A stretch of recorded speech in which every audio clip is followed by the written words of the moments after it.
우리나라 여성들이 나이대별로 부러워하는 것들이 있다고 합니다. 10대 때에는 메이커를 입은 친구를 부러워한답니다. 20대는 성형을 했는데 티는 안 나고 예쁜 친구들, 그런 친구들을 부러워한다고 합니다. 30대는 실컷 놀다가 시집 잘 가서 능력 있는 남편이랑 사는 그런 친구가 부럽다고 합니다. 40대는 공부를 잘하는 자식을 둔 그런 친구가 부럽다고 합니다. 50대에는 집에서 밥 해주는 가사 도우미가 있는 그런 친구들이 부럽다고 합니다. 60대에는 해외에 자주 나가는 그런 친구가 부럽다고 합니다. 70대는 가족이랑 함께 사는 친구가 부럽다고 합니다.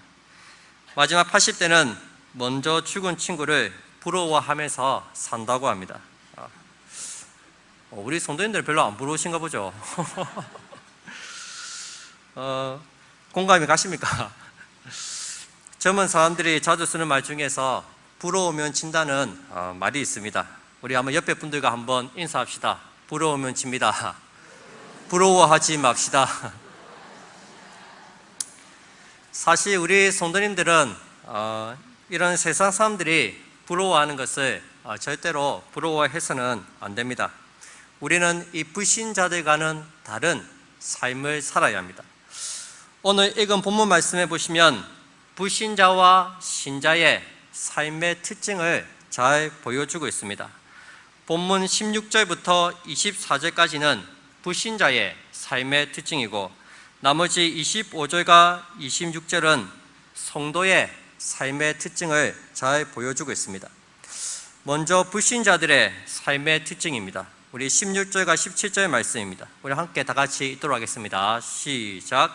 가인이 여호와 앞을 떠나서 에덴 동쪽 놋 땅에 거주하였더니 아내와 동침함에 그가 임신하여 에녹을 낳은지라. 가인이 성을 쌓고 그의 아들의 이름으로 성을 이름하여 에녹이라 하니라. 아멘. 가인이 여호와 앞을 떠나서 놋 땅에 거주했다고 합니다. 여기서 놋은 원어를 보시면 심 없는 유리방황하다는 의미입니다.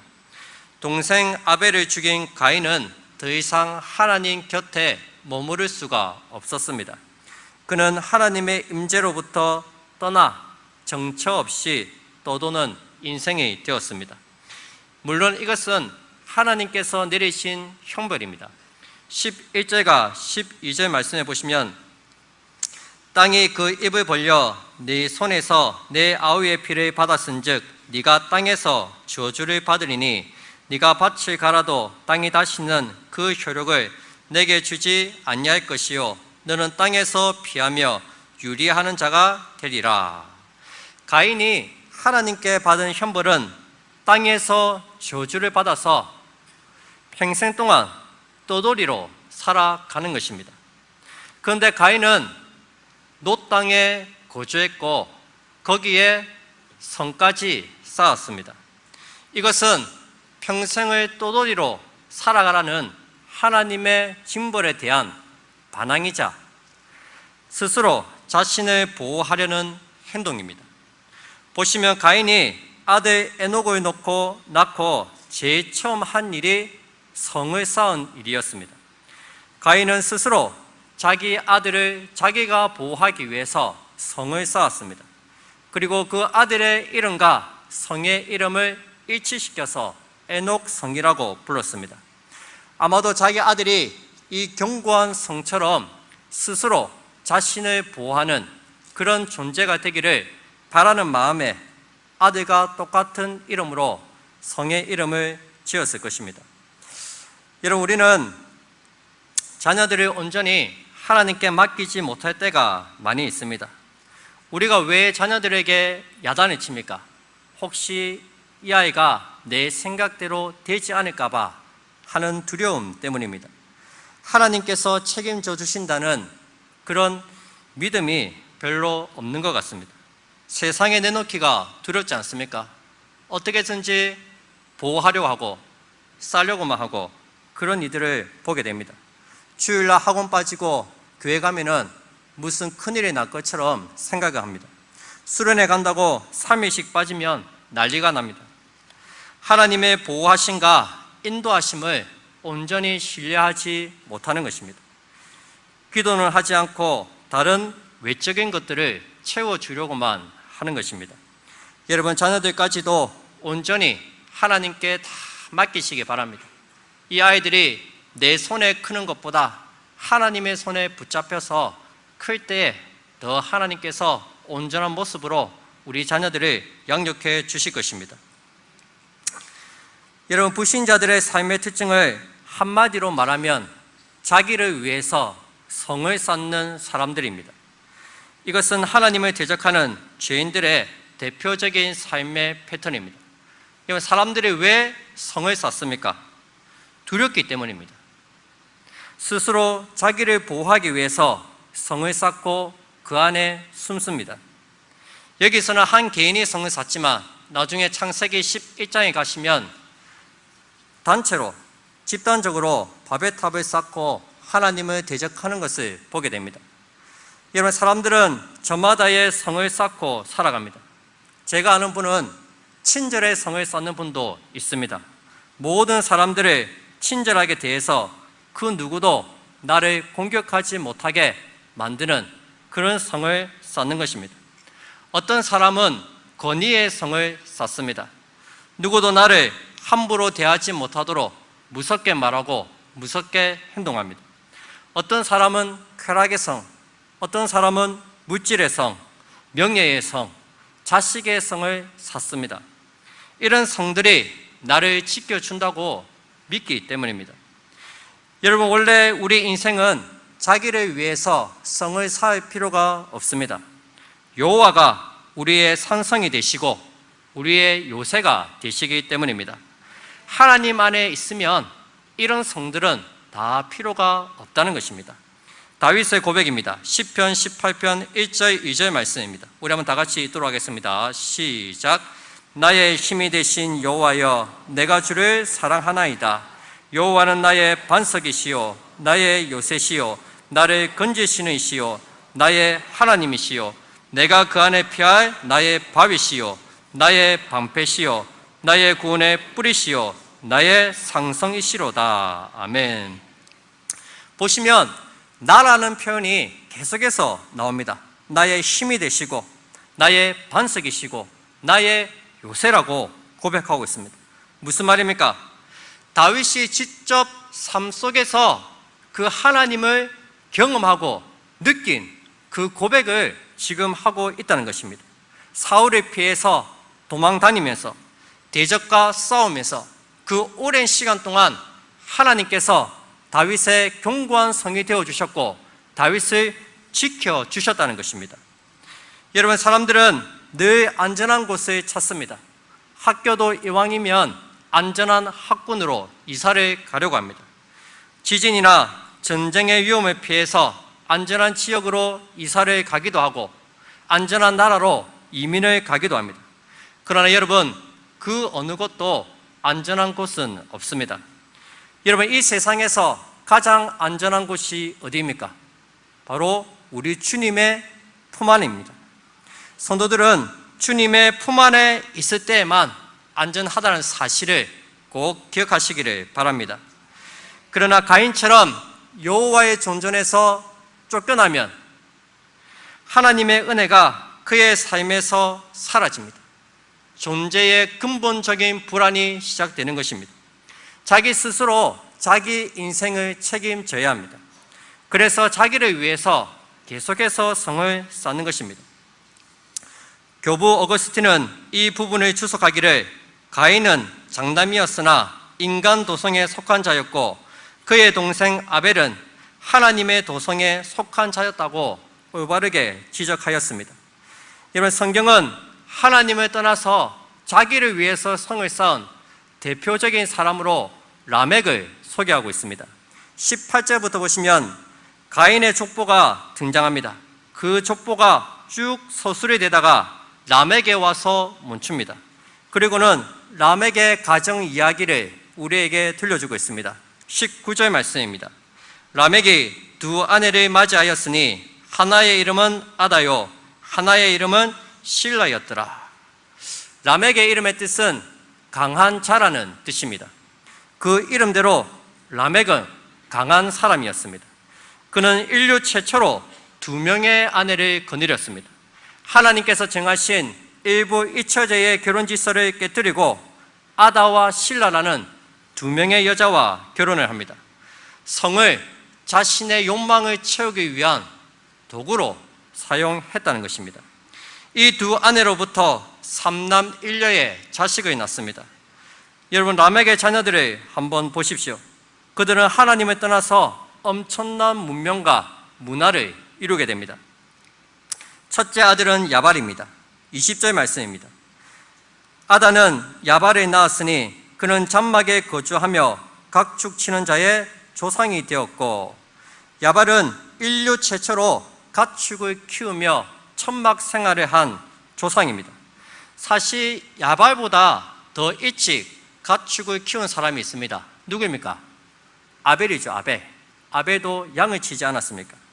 근데 아벨은 후손을 남기지 않고 죽었기 때문에 아마 그 시조를 야발에게 넘겨준 것 같습니다.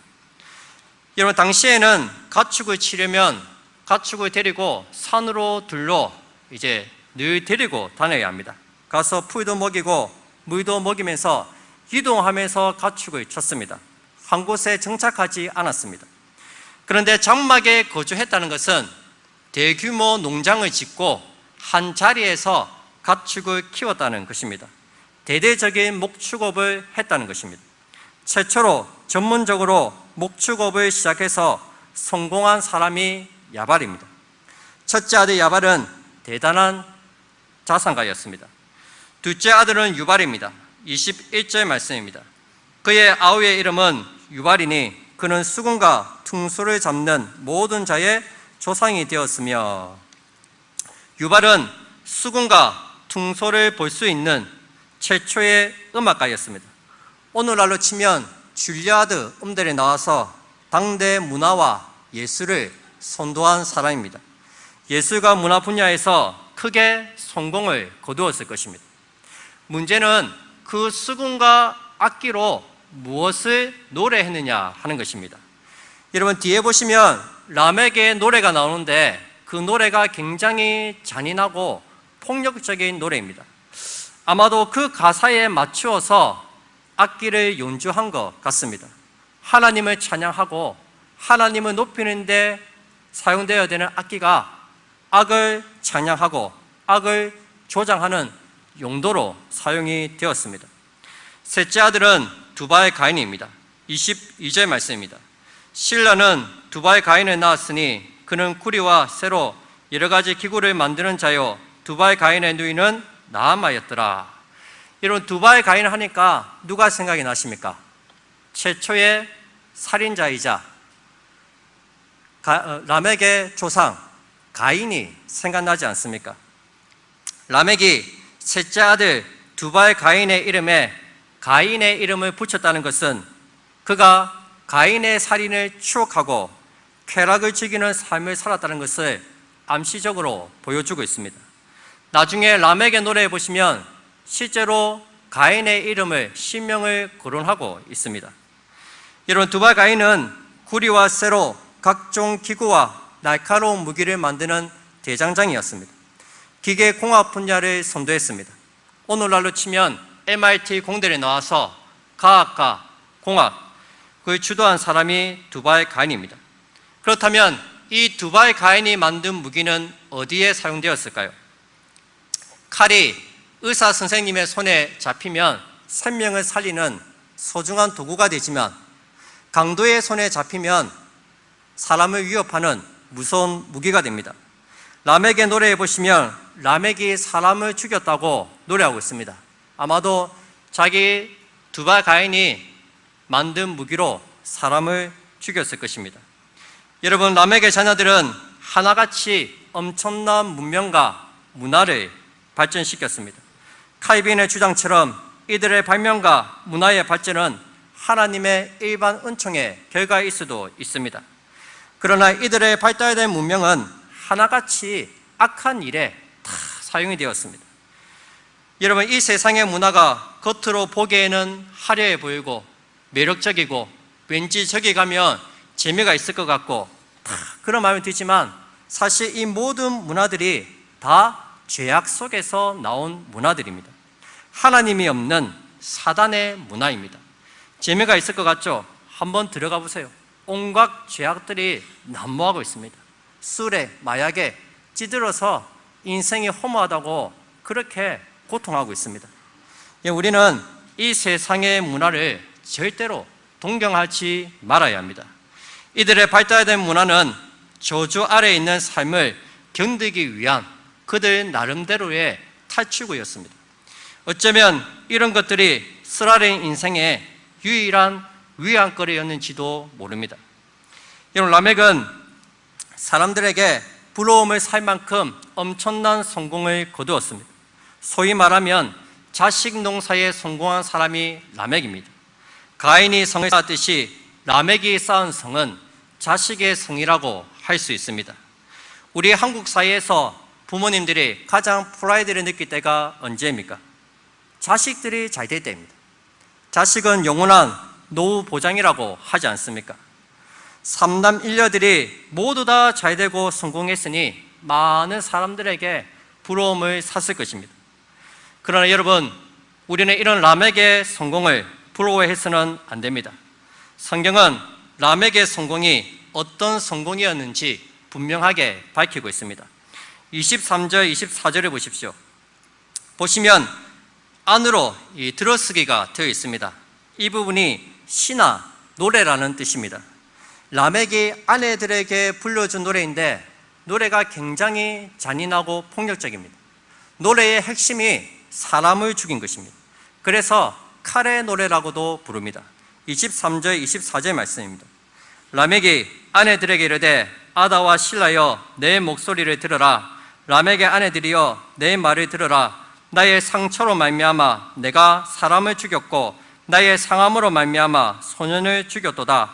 가인을 위하여는 벌이 7배의 진대 라멕을 위하여는 벌이 77배 1이로다 하였더라.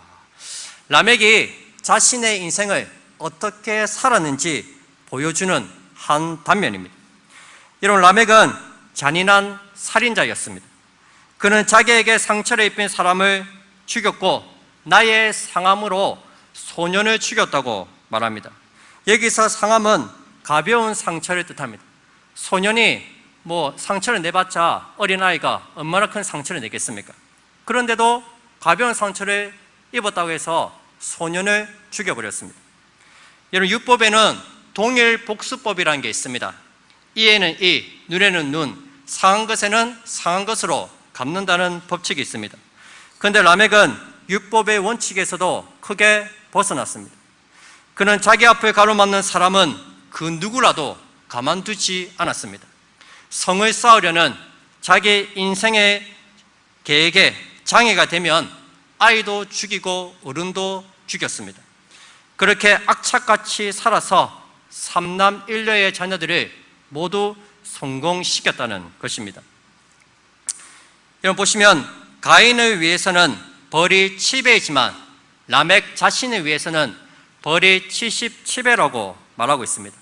영원히 끝나지 않는 복수를 명사합니다. 여러분, 가인을 위해서 벌이 7배라고 하신 분이 누구입니까? 하나님이십니다. 하나님께서 가인을 위해서는 벌이 7배라고 말씀하셨습니다. 그런데 라멕은 자기 스스로 자신을 위해서는 벌이 77배라고 얘기하고 있습니다. 지금 하나님의 자리에 올라서서 자기가 외치고 있는 거예요. 자기의 죄악을 자랑하고 있습니다. 이렇게 잔인하고 폭력적인 라멕을 아무도 건드리지 못했을 것입니다. 가인에게는 표를 주셔서 만나는 자마다 가인을 죽이지 못하게 하나님이 보호해 주셨습니다. 그런데 라멕은 하나님의 보호가 필요가 없었습니다. 그는 자기 스스로 강한 자가 되어서 그 누구도 건드릴 수 없는 사람이 되었습니다. 여러분, 요즘 시대에는 자식들이 유하고 착하면 어른들이 걱정합니다. 그렇게 물러 터져가지고 이 세상 어떻게 살겠노 하면서 오히려 어른들이 걱정해요. 욕심도 부리고 악착같이 살아야지 만만하게 보이면 안 된다. 만만하게 보이면 딱 이용당하기 쉽다는 거예요. 센 척이에요, 센 척. 센 언니 있죠, 센 언니. 센 언니로 나와요. 인생에 몇 번의 기회가 오지 않는데 그 기회를 놓치지 말아야 한다. 다른 사람 신경 쓰지 말고 네 것부터 챙겨라. 그렇게 세상 사람들은 자식들에게 가르칩니다. 독하게 살아라고. 여러분, 하나님 없는 인생들은 당연한 거예요. 자기네 인생을 자기가 책임을 져야 하기 때문에 스스로 강해져야 합니다. 만만하면 당하는 거예요. 자기 경험, 자기 실력, 자기 재주로 살아가는 겁니다. 남들과 경쟁해서 이겨야 합니다. 그러니 절대로 양보하지 않습니다. 절대로 손해보는 일을 하지 않습니다. 하나님 없는 인생은 그런 가치관이 당연한 거예요.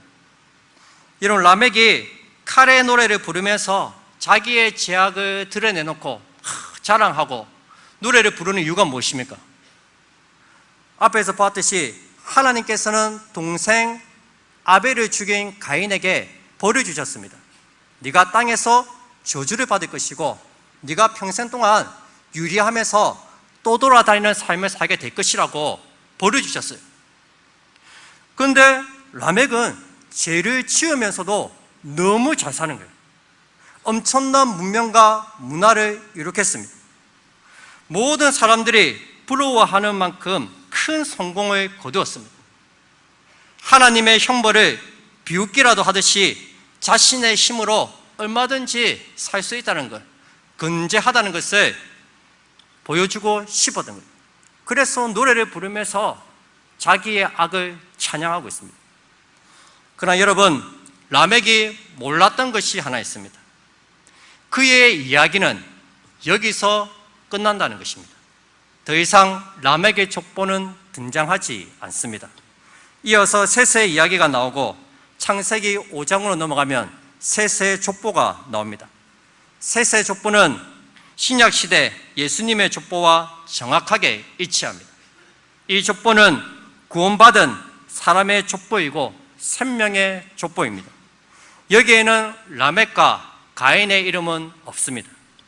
라멕은 하나님께서 내린 형벌을 받지 않았다고 생각하지만 결국 그는 무서운 심판을 받아 지옥의 자식이 되었습니다. 그의 성공의 종착지는 무서운 하나님의 심판이었습니다. 여러분, 불신자들의 성공을 부러워하지 마시기 바랍니다. 그들의 종착지는 무서운 하나님의 심판만이 기다리고 있습니다.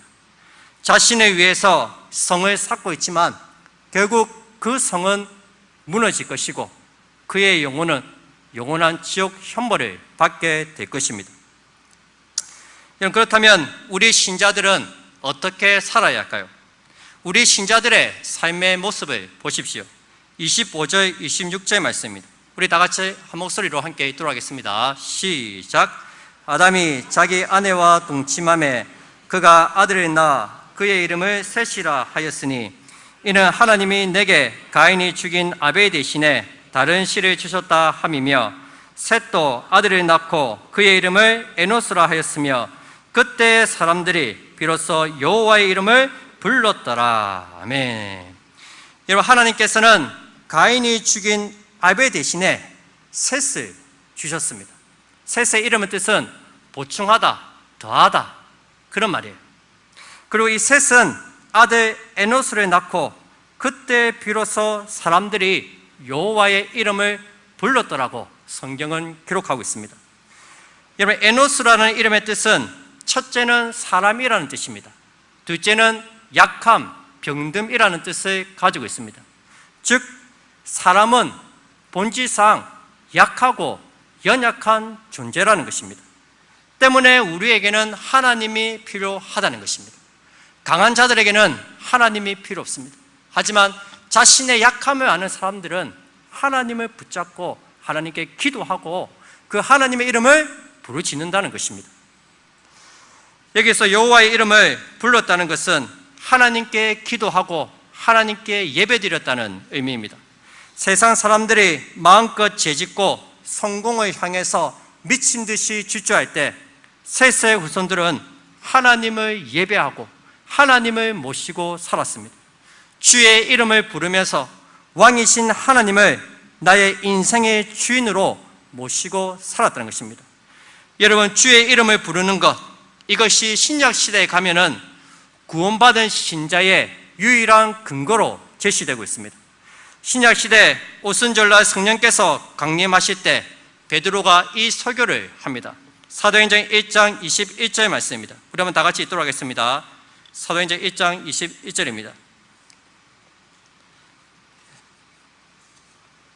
본문이 제가 한번 읽어드리겠습니다. 2장 22절인데 잘못했네요. 자, 제가 읽어드리겠습니다. 누구든지 주의 이름을 부르는 자는 구원을 받으리라. 오순절날 성령께서 오셨을 때 베드로가 요엘 선지자의 그 성령 강림에 대한 말씀을 예언하면서 이 말씀을 했습니다. 누구든지 주의 이름을 부르는 자는 구원을 받으리라. 성령께서 임하시면 우리가 하나님을 찾고 하나님의 이름을 부른다는 것입니다. 내가 주의 이름을 부른다는 것, 여러분, 이것은 아무나 하는 일이 아닙니다. 그 안에 성령께서 거하시는 사람만이 하나님을 찾는다는 거예요. 하나님의 이름을 부른다는 것입니다. 아무나 주의 이름을 부를 수 없습니다. 라멕과 같이 강한 자들은 절대로 하나님의 이름을 부르지 않습니다. 성령께서 그 안에서 역사하는 사람만이 주의 이름을 부르고 하나님께서는 그 영혼을 구원해 주신다는 것입니다.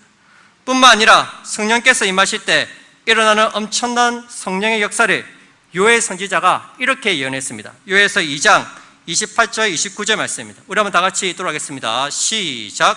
그 후에 내가 내 영을 만민에게 부어주리니 너희 자녀들이 장래 일을 말할 것이며 너희 늙은이는 꿈을 꾸며 너희 젊은이는 이상을 볼 것이며 그때에 내가 또 내 영을 남종과 여종에게 부어줄 것이며. 아멘. 그 후에 말세에 내가 내 영을 만민에게 부어주리니, 말세에 성령께서 임하시면 놀라운 역사가 일어난다는 거예요. 즉 성령을 받아서 자녀들이 장래 일을 말할 것입니다. 늙은이들이 꿈을 꿀 것입니다. 젊은이들이 이상을 볼 것입니다. 여기서 말하는 이상은 다른 말로 하면 환상입니다. 이것은 어떤 초월적이고 종교적인 그런 체험을 의미하지 않습니다. 그걸 가리킨 게 아니에요. 삶의 변화를 이야기하고 있습니다. 보시면 미래형으로 다 되어 있습니다.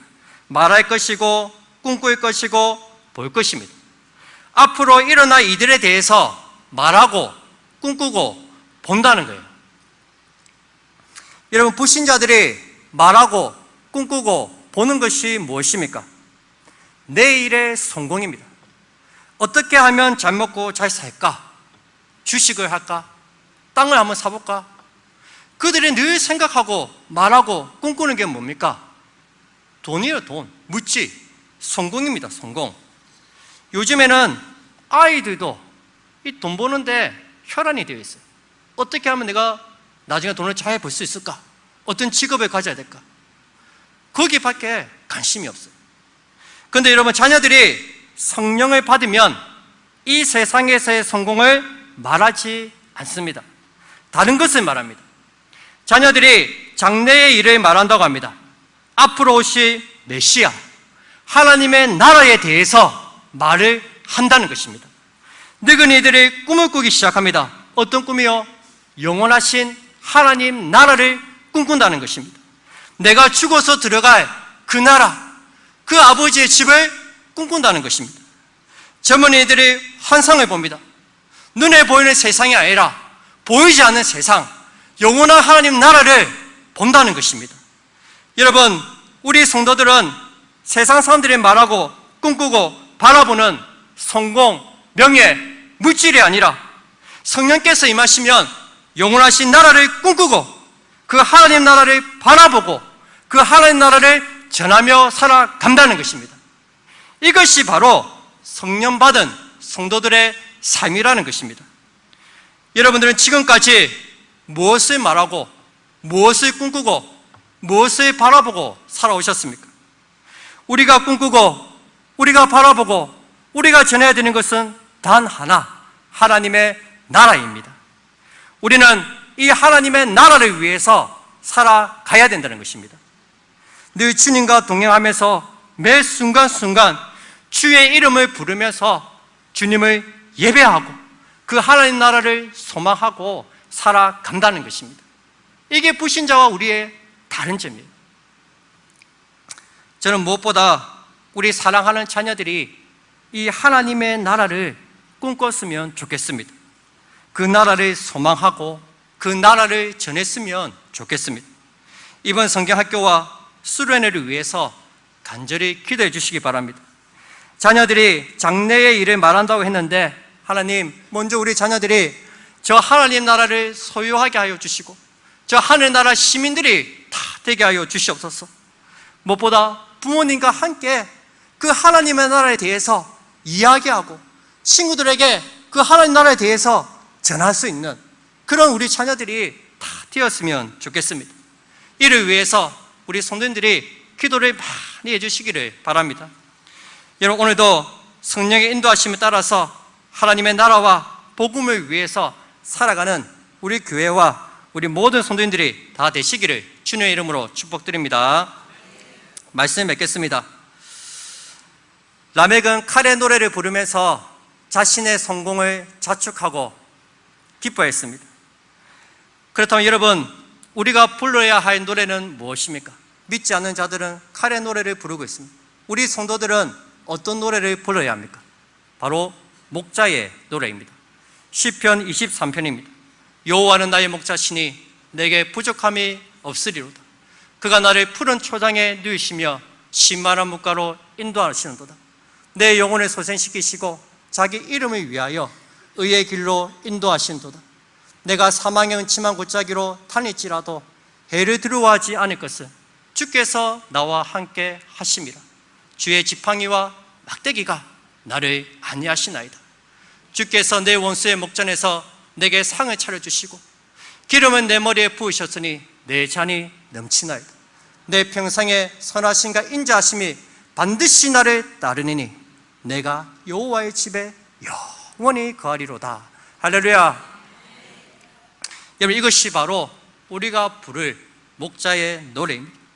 여호와께서 나의 목자가 되시면 이 강야 같은 세상에서 부족함이 없다고 고백하며 살아갈 수 있다는 것입니다. 여러분, 다윗이 이 시편 23편을 어디에서 지었습니까? 어디에서 부족함이 없다고 고백하고 있습니까? 화려한 왕궁입니까? 그가 왕이 되어서 천하를 호령했던 그 왕궁에서 부족함이 없다고 고백하고 있습니까? 아닙니다.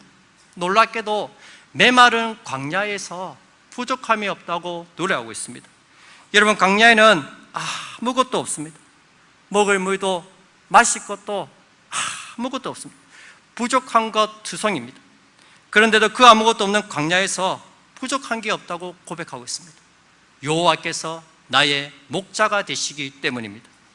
여러분, 거친 광야 같은 세상에서 여호와를 나의 목자로 모시고 살아가시기를 바랍니다. 그러면 부족함이 없다고 고백하게 될 것입니다. 아니, 부족한 정도가 아니라 내 잔이 넘치나이다 하고 고백하게 될 것입니다. 오늘도 영원한 세상을 바라보시고 매 순간순간 주의 이름을 부르며 목자 대신 하나님을 예배하고 섬기며 살아가는 우리 모든 성도님들이 다 되시기를 주님의 이름으로 축복드립니다.